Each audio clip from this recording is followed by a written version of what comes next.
I have in my possession serums and potions for every malady and misfortune. Alright, let me ask you something real quick. When you first saw that creepy little guy in Fallout selling miracle cures out of a briefcase, did you think, okay, joke character, moving on? Yeah, same. But here's the wild part. The Snake Oil Salesman might actually be one of the darkest, strangest, and most important characters in the entire show. This is the guy who looks like a walking punchline, smells like bad decisions, and somehow manages to be funny, disturbing, tragic, and terrifying all at the same time. One minute he's yelling about miracle elixirs in a wasteland market, the next he's regenerating shattered bones, surviving brain-melting experiments, and delivering messages for one of the most dangerous men in the Fallout universe. Welcome back to Your Nerdy Show. I'm your host, Spoiler Master, and today we're breaking down who the Snake Oil Salesman really is, why his fake medicine actually works, how he survives Hank MacLean's device when others don't, and why this greasy little con man ends up being way more important to the future of Fallout than anyone expected. Trust me, by the end of this, you're never going to look at him the same way again. Filling the void, can you? Fully integrated. Who exactly is the Snake Oil Salesman? Look, if you dropped into the wasteland in the late 2290s and saw a pale, greasy little man grinning too wide while rattling bottles full of mystery fluids, you'd probably keep walking. That's the Snake Oil Salesman, a roaming merchant drifting through New California and the Mojave around 2296, selling miracle cures to anyone desperate enough to listen. He's got the full package: sleazy charm, unsettling confidence, weird deformities, and that unmistakable vibe of someone who absolutely should not be trusted. He pops up in wasteland marketplaces like Philly, targeting people at their lowest points: injured, sick, broke, hopeless, perfect customer. And yeah, most of what he sells looks like homemade drugs or chemical sludge, but here's the wild part. Not all of it is fake. That's what makes him terrifying. I have in my possession serums and potions for every malady and misfortune. A fraud with one very real miracle. Normally, a snake oil salesman is just that, a con artist. But Fallout twists the knife by making his lies partially true, because one of his elixirs actually works. Like really works. We're talking full-on biological regeneration. Bones snapping back into place, mangled flesh restoring itself in seconds, lost function completely reversed. No surgery, no stim packs, just drink and boom, you're fixed. So now the question becomes, how much of this guy is a fraud, and how much of him is a legitimately brilliant, completely unhinged scientist? He claims to be some kind of genius, but never explains what field he works in. Chemistry? Biology? Pre-war tech scavenging? Honestly, it feels like he's cobbled together scraps of forbidden knowledge and trauma and just kept going, which somehow makes him worse. Your fucking ass. That's gonna be it. This is the end of your... The smell, the chickens, and the red flags.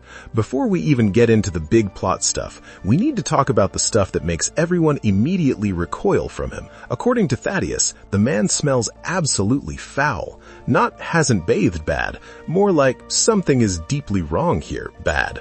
Then there's the chickens. Yeah, that.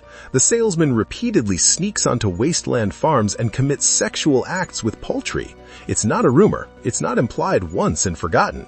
It's a recurring problem. Farmers recognize him. They chase him off. One guy straight up tells Maximus that this man keeps trespassing and keeps fucking my chickens.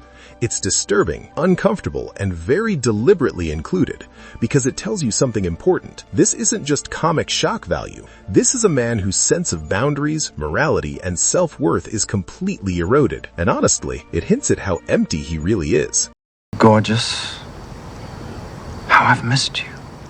The Mojave, Fisto, and filling the void. You know what's crazy? The salesman actually explains himself, at least a little. He implies that during his time in the Mojave wasteland, he formed a romantic attachment to Fisto. Yes, that Fisto, the Protectatron sex robot from Fallout New Vegas. He talks about his acts of bestiality as attempts to fill the void. That line matters. Because suddenly this gross character isn't just gross. He's lonely, broken, searching for connection in the worst ways possible. impossible. It's implied that he later traveled west into New California specifically to obtain a fusion core so he could reactivate Fisto after the robot lost power. Let that sink in. This man crossed the wasteland, risking death, radiation, and raiders for a robot he loved. That's not funny anymore. That's tragic. Have a really bad day, sir. Toodles! Maximus's first encounter with him, the first major on-screen encounter, really sets the tone.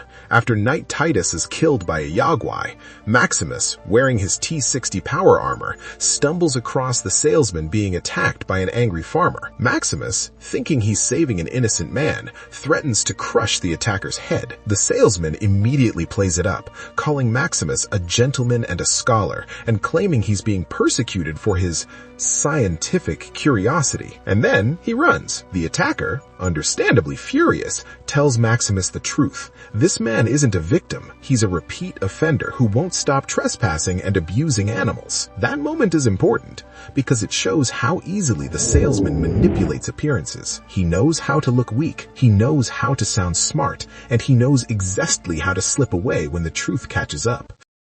Serums to heal your feet!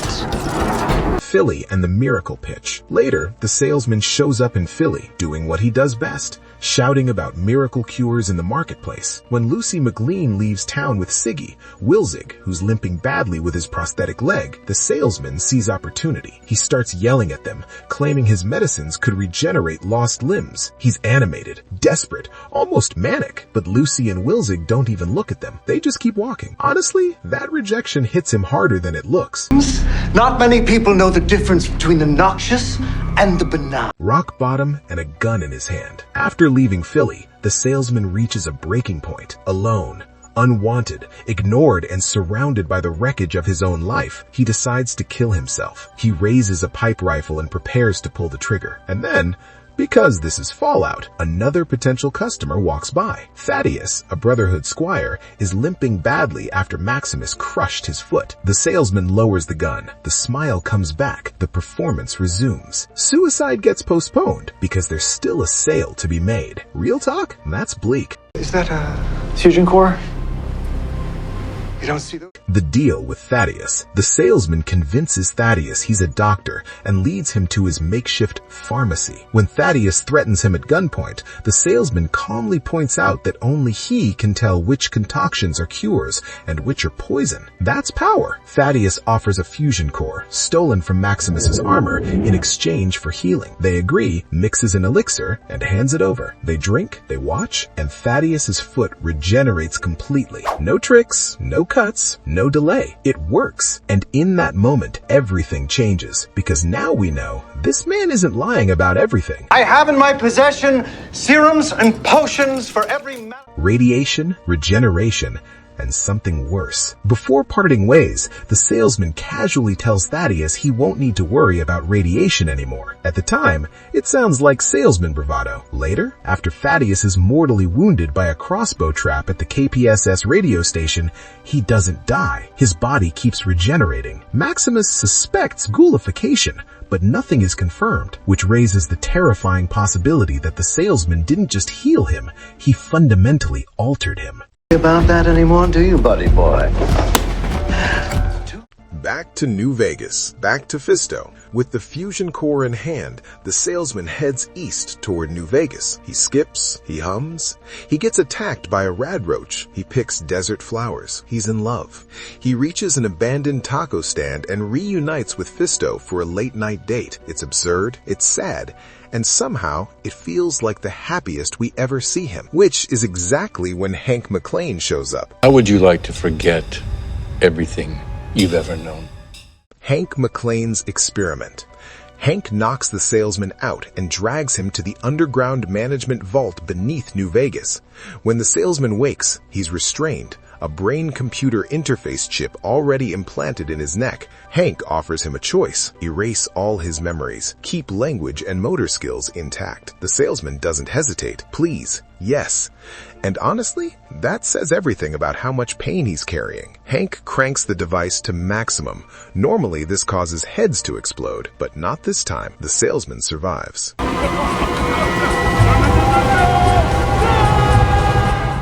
why his head doesn't explode. Here's the wild part. The device works on him completely. There are a few reasons this might be the case. Hank's been refining the tech. The salesman doesn't resist. His brain is already battered by drugs, radiation, trauma, and emotional collapse. He's the perfect test subject, and Hank knows it. Your wife and daughter, safe and sound in their cryo. A messenger for a monster. When the salesman is sent back to the surface, cleaned up and obedient, it becomes clear why Hank needed him alive. He's not just an experiment, he's a messenger. At the Atomic Wrangler in Freeside, he meets Lucy and the Ghoul and calmly delivers Hank's terms. Return Lucy to Vault 33, and Hank will spare Barb and Janie, who are trapped in cryosleep. Lucy is confused, horrified. The salesman explains everything with an eerie calm, reminding them that Hank has plans and needs Lucy out of the way. When the Ghoul tranquilizes Lucy, the salesman simply nods and leaves to report back. No emotion, no guilt, just another transaction. Bring his daughter back to the safety of... So what is he really? He's exploitation wrapped in charm, scientific brilliance poisoned by loneliness. A man who sells miracles because he desperately needs one himself. He's proof that survival in the wasteland doesn't always mean strength. Sometimes it just means you're hollow enough to keep going, and that's what makes him unforgettable. Mr. MacLean is willing to make a deal. One family's safety. Our nerdy thoughts. And honestly, that's what makes the Snake Oil Salesman so unsettling. He's not just a gross joke or a weird side quest come to life. He's a mirror. A reminder that in the Fallout wasteland, survival doesn't always go to the strongest or the smartest, but to the ones who are empty enough to keep going, no matter the cost. This guy starts out selling fake hope to desperate people and somehow ends up becoming a living experiment, a messenger from monsters, and a warning about what happens when science, loneliness, and exploitation collide. So, yeah, laugh at him if you want. The smell, the chickens, the awkward charm. But don't miss the bigger picture, because characters like this don't exist just for shock value. They exist to show you how broken the world really is and how easy it is to lose yourself in it. If you enjoyed this deep dive, hit that like button, subscribe for more Fallout breakdowns, and let me know in the comments, do you think his regeneration is ghoulification, something worse, or the key to what's coming next? Until then, stay nerdy, and I'll see you in the wasteland. Go watch from behind a shrub or something like a civilized pervert. No, what the heck, I'll laugh anyway.